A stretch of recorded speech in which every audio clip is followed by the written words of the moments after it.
Oh All right, boy. our next segment is one big thing where each of us will briefly bring up one thing, usually a story, that we just want to just share with our audience.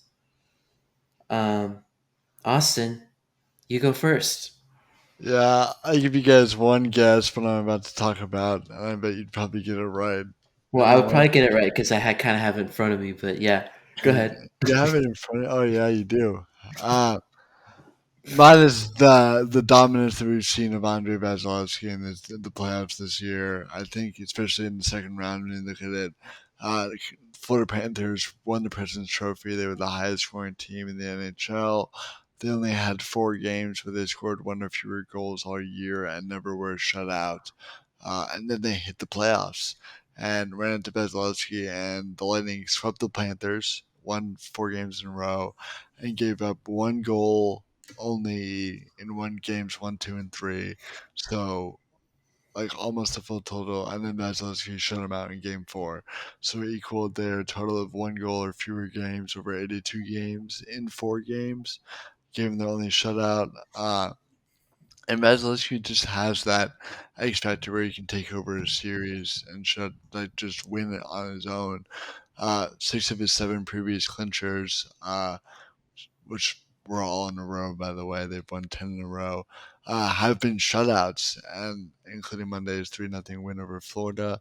And he's faced 200 shots in those 7 games and only given up one goal. He had 30 plus saves in all 4 games the series against Florida.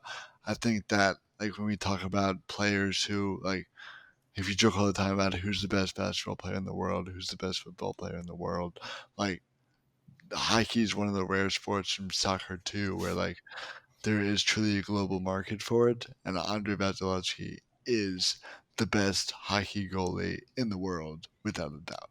But would you say he is him?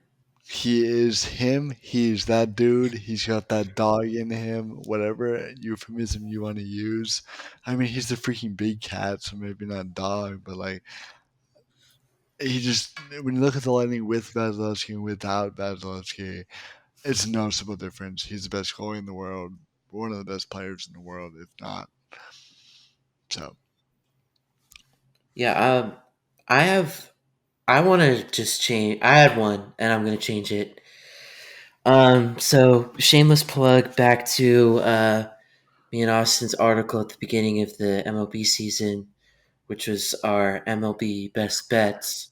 don't read it. We really Yeah, screwed no, up. it's brutal. It's brutal. I would just like to bring up one of my predictions, and also Austin's prediction that it's just infuriating me.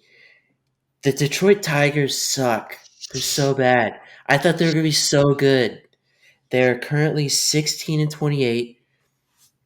I mean, the Twins and White Sox aren't exactly running away with this division, so I mean, maybe they can figure it out, but like I I just hope don't so. get it. I just don't get it. I really thought they were going to be like putting it together, and they just aren't. Like their offense is really bad. Their pitching not good, and like yeah, I mean, the Miguel Cabrera story was amazing, but that's the only highlight from the season because it's just been awful. Screwball for them has been okay, but one pitcher's not going to win you enough games to make national headlines or anything. Yeah. And he's been slightly above I mean, average. Michael Pineda has probably been their second best pitcher, and that man is That says a lot. well past his prime. And these days, he's kind of looking like Bartolo Colon. If you know what I'm saying? I do. Hey now. That's big sexy, man. That's a Yeah. compliment. He's making a comeback too. He's one of those words, and it's not sexy. All Oh, right. I'll go ahead with my big thing for the week. Uh, once I started talking about European football, I'm not going to stop.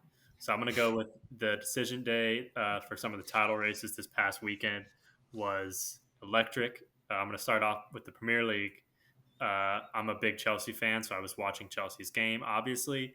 but I was also tuned in to a lot of other important games like Manchester City's game, Liverpool's game. I think everyone just assumed that City was going to win the title, and as the weeks went on, Liverpool got closer and closer, and it really became an electric finish with City saving themselves at the death. It Mm-hmm. was crazy to watch. I don't like either of those teams, but it was fun to watch them battle it out. They're both great teams, and there was even excitement, in the relegation battle with Leeds and Burnley. There was excitement in Manchester United almost fumbling the Europa League, which would have been terrible, even though the Europa League is not good for them either.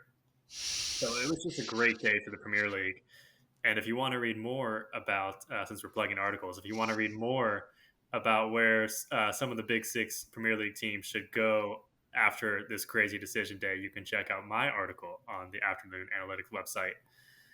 But the other big thing I want to say about decision day is that though I'm a big Chelsea fan, I also have a lot of love for the Rossoneri AC Milan.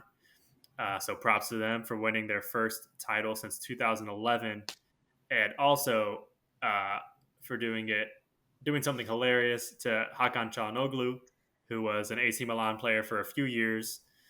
Uh, Last year, their bitter rivals Inter Milan won the title, the Scudetto, which had been in Juventus's possession for a decade.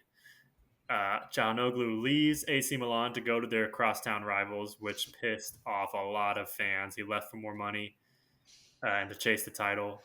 And then AC Milan wins the title this year. So 2 years, two Milan titles, none for Çalhanoğlu. And that's just the way sports work sometimes. But as a Milan fan, I do find that funny. Brutal. It's brutal, yeah. Also, read Ryan's article. Read the It's article. very good. That's good. Read every article. Go on the website and just read them all. Don't binge. At afternoonanalytics.com.